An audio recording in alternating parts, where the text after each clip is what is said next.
I'm Jordan Wylie, I'm an adventurer, a former soldier, and I am carrying out a project this year called Rowing Dangerously. And I'm Alex Gregory, two-time Olympic gold medalist from rowing, and I'm here today to give Jordan hopefully some useful tips on the technique of rowing and how to get across his Rowing Dangerously project. Awesome. Well, firstly, Alex, thanks very much for being a great supporter and for providing your time and to this project. As you know, I've never rowed before, so it's going to be quite interesting, isn't it? What are you doing? It's I don't actually know. Literally, I don't know what I'm doing. That's why you're going to tell me today on this river. Well, any excuse I have to get out on the river is good for me nowadays. I spent all my life on the water, and now I don't get the chance. So to have this opportunity and to share, I don't know much in this world, but I do know about boats, rowing, and how to make a boat go fast, I suppose. Brilliant. Well, for me, speed is probably one of the most important factors of the project because it's such a dangerous, hostile region that I'm going to be rowing across, the Bab el-Mandab Straits. It's a hotbed of piracy, terrorism, illicit activity of all natures, and also one of the busiest shipping lanes in the world. So time is a massive factor in this project because the quicker I get across, the less dangerous and risky it's going to be. So I need you to get me in the best shape possible for this. Well, I think that it obviously ties in perfect because everything that I did in my life was about getting from A to B as fast as possible. And there's some really simple, super simple things that we can embed today in the boat, technique-wise, about the sequence of the stroke and the placement of the oars and the drive of the oars that will make big differences between someone who knows that or doesn't know that. So hopefully today we can put some good groundwork in and give you the best chance. Oh, brilliant. And obviously I've been training on a rowing machine, on a Concept 2 for the last sort of 2 or 3 months. Is it going to be a hell of a lot different being on the water? Yeah, mate, I've just seen your technique. It's killing me, isn't it?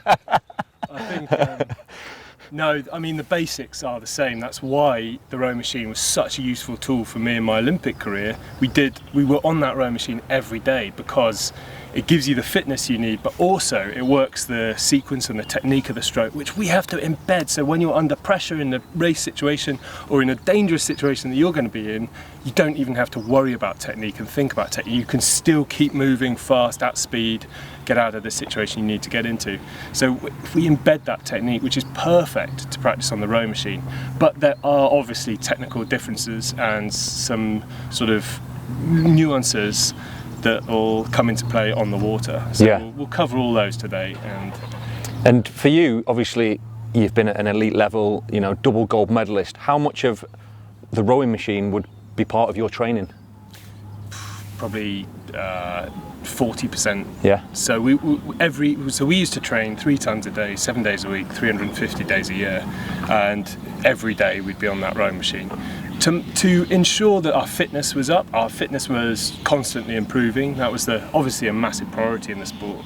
But also, the rowing machine is so useful because there were days when we couldn't get out on the water. The racing boats that we were in are slim. If the wind is too high or if there's ice on the water, then we can't go on that. So then you're looking down the barrel of 3 or 4 weeks on the machine, which is pretty miserable. But it still keeps you moving forward and keeps you improving in the sport. No, good stuff. And as a professional elite level rower, what do you see the biggest challenges for me are in the project? There are challenges that I'm aware of that I have no concept of that are clearly going to be significant to you. But from the challenges that I'm aware of, I think the biggest thing is just keeping moving, keep the boat moving. And that's going to be difficult with the intricacies of the situation you're going to be in, but you want to get across from A to B, and it's hard sitting in the position for so long. It's hard dealing with fatigue. So efficiency is going to be a key. Efficiency in the way you apply. You want to make sure that you apply every ounce of energy you're applying and it's going somewhere in the boat. It's making the boat move. If you're wasting energy, then you're just taking longer and you're going to fatigue and then make poor decisions, perhaps, or that sort of thing. So I think efficiency is going to be a thing here, and we can do that on this beautiful body of the Thames today where the water's flat and it's lovely. We can have all these, the controllables are absolutely. And what type of boat are we going to be practicing in today then?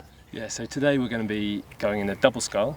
So there's you and me in the boat. I'll be sitting behind you steering, making sure, rowing of course you're going backwards, just have to be aware of those things. It's a stupid sport, isn't it? And I'll be able to talk you through the rowing stroke as we go. So we're in a double scull. It's the same sort of boat that we would use at the Olympics. It's a German-made Empacher boat. It's notable by its yellow colour, and it'll give us everything we need for getting to grips with rowing. Time is probably one of the most critical factors of this particular project, because the more time that I'm on the water, the more danger I'm going to be in. So, you know, time is the ultimate currency of life, and no more so in rowing dangerously. I'm going to be getting, hopefully, across the Bab el-Mandab and back as quick as possible, which is where you come in to get me in the best shape possible. I want to wish you the best of luck. No, awesome. Let's hit the water. Yeah, let's do it. I think there's the sort of well-published security risks. There's, you know, it's a piracy hotspot. There is terrorism. There are militants in the region. There are lots of military operations. There's war and conflict at sort of both sides of the Gulf of Aden. But I think, for me personally, with it being one of the busiest shipping lanes in the world, you know, when you've got super tankers, oil tankers, cargo ships, container vessels, 250, 300 of these every day moving through the region, I think they pose one of probably the biggest safety threats for me, because they're not going to be stopping for me in a little kayak crossing that sort of stretch of water. So I'm keen to, and I don't want to upset these people. I've spent a lot of time working in the shipping industry, so I'm going to be putting lots of different measures in place to make sure I'm as best prepared as possible to cross in the most timely fashion. No, I think normally when something's never been done before, there's usually good reason for it, and certainly in this case it's the risk factors are extremely high. But I think, you know, like anything, you know, and someone like yourself who gets it as good as anybody, this project is about pushing the boundaries of physical, psychological endurance, and proving that anything is possible if you're willing to put in the training, the sacrifices to achieve a goal. And for me, there's no more bigger motivating factor than the fact it's never been done before. You know, that spurs me on to get out of bed in the morning and make sure that I'm going to give it one go, and hopefully I'll be coming back to tell the story.